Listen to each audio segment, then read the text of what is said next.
महिला बचत गटाचे तर अनेक सदस्यांनी या ठिकाणी त्या संदर्भातल्या सूचना दिलेल्या आहेत। खरं तर महिला बचत गटाच्या दृष्टिकोनातून यंदाच्या वर्षीपासून ग्राम विकास विभाग अंतर्गत पहिल्या 11 जिल्ह्यांमध्ये पायलट प्रोजेक्ट म्हणून हा करत जातोय। आता 13 जिल्हे त्याच्यामध्ये झालेले आहेत। त्याच्यामध्ये उमेद मॉल हे त्या ठिकाणी स्थापित करण्यात येणार आहेत आणि त्याच्यामध्ये प्रशिक्षणासाठीचा हॉल त्याचबरोबर त्यांनी बनवलेल्या वस्तू खाद्यपदार्थ याच्या विक्रीसाठी सुद्धा स्टॉल्स हे उपलब्ध केले जाणार आहेत आणि तालुक्याच्या प्रमुख बाजारपेठमध्ये किंवा तिथल्या त्या प्रमुख बाजारपेठमध्ये हे उपलब्ध करून दिले जाणार आहेत। या व्यतिरिक्त मुंबईच्या दृष्टिकोनातून त्यांनी काही विशेष जे या ठिकाणी सूचना दिलेल्या आहेत त्यामध्ये सुद्धा नक्कीच आम्ही मुंबई महानगरपालिका आणि महिला व बालविकास विभाग नगर विकास विभाग हे त्या ठिकाणी समन्वय साधून अधिकाधिक काम करण्याचा आमचा प्रयत्न राहील। शक्ती कायद्याच्या अनुषंगाने त्यांनी काही सूचना मांडलेल्या आहेत। खरं तर केंद्राने काही महिन्यांपूर्वीच नवीन त्यांच्या कायद्यांमध्ये काही बदल आणलेले आहेत आणि म्हणून जो आपण शासनाने प्रस्तावित केलेला शक्ती कायदा होता त्याच्यामध्ये आता आपण काही नवीन कारण त्यांनी जे बदल केलेत त्याच्या व्यतिरिक्त जर काही बाबी राहिलेल्या असतील तर त्या आपण नव्याने प्रस्ताव करून आपण गृह विभागाच्या माध्यमातून महाराष्ट्र शासनाच्या माध्यमातून आपण ते त्या ठिकाणी केंद्राकडे सादर करणार आहोत।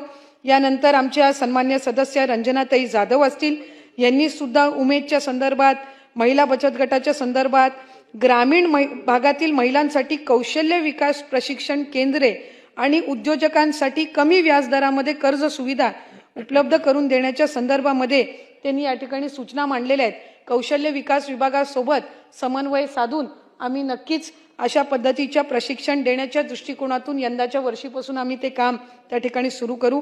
मोबाईल ॲपद्वारे लिंग निदान होत असल्याच्या प्रकाराच्या संदर्भातली एक कठोर कारवाई केली जावी तर त्या संदर्भामध्ये गृह विभागासोबत आणि सार्वजनिक आरोग्य विभागासोबत त्या संदर्भातला आम्ही एक स्वतंत्र त्या संदर्भातली समिती गठीत करून त्यामध्ये आणखीन काय कारवाईच्या दृष्टिकोनातून करता येईल तर हा सुद्धा निर्णय अध्यक्ष महोदय घेण्यात येईल। सुलभाताई खोडके असतील यांनी महिलांना कुटुंबाच्या संपत्तीत समान हक्क देण्याचा निर्णय घेतल्यामुळे महिलांचं आर्थिक सक्षमीकरण वाढलेलं आहे या संदर्भामध्ये त्यांनी मत मांडलं।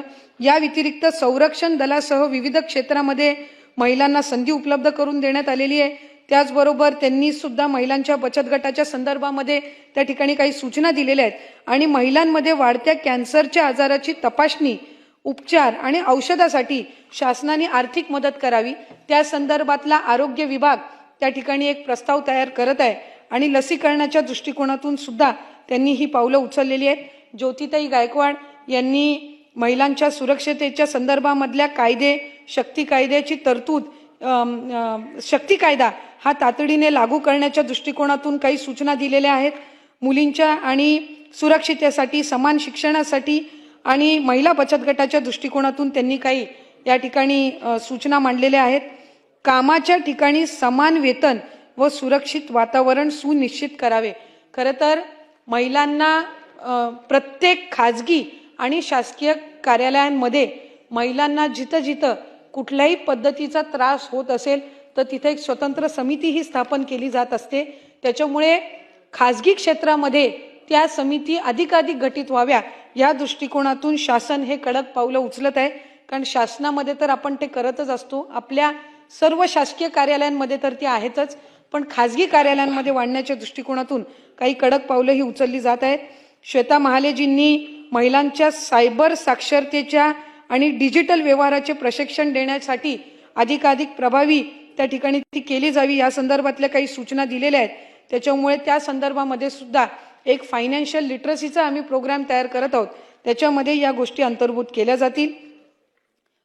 सरोजताई आहिरे यांनी असंघटित बांधकाम आणि ऊसतोड कामगार महिलांसाठी शिष्यवृत्ती आरोग्य आणि कौशल्य विकास कार्यक्रम अधिक बळकट करावे या संदर्भातली त्यांनी सूचना दिलेली आहे आणि महिला बचत गटांना बँक कर्ज आणखीन सुलभ पद्धतीने मिळावं, मार्केटिंग त्यांना करता यावं आणि आदिवासी व दुर्गम भागातील ग्रामीण रुग्णालय PSC डॉक्टर हजर राहावेत, अनुपस्थितांवर कारवाई केली जावी अशा पद्धतीच्या त्यांनी सूचना दिलेल्या आहेत आणि ग्रामीण भागातील विद्यार्थिनींसाठी ST बसच्या फेऱ्या वाढवून देण्यासंदर्भामध्ये त्यांनी सूचना दिलेल्या आहेत त्या संदर्भामध्ये परिवहन विभाग असेल, आरोग्य विभाग असेल आणि त्याचबरोबर सहकार विभाग असेल यांना सुद्धा आणि आदिवासी विभाग असेल यांना आम्ही त्या संदर्भातल्या त्यांच्या सूचना या त्यांच्यापर्यंत पोहोचून त्याचा पाठपुरावा महिला व बालविकास विभाग म्हणून आम्ही नक्कीच करू।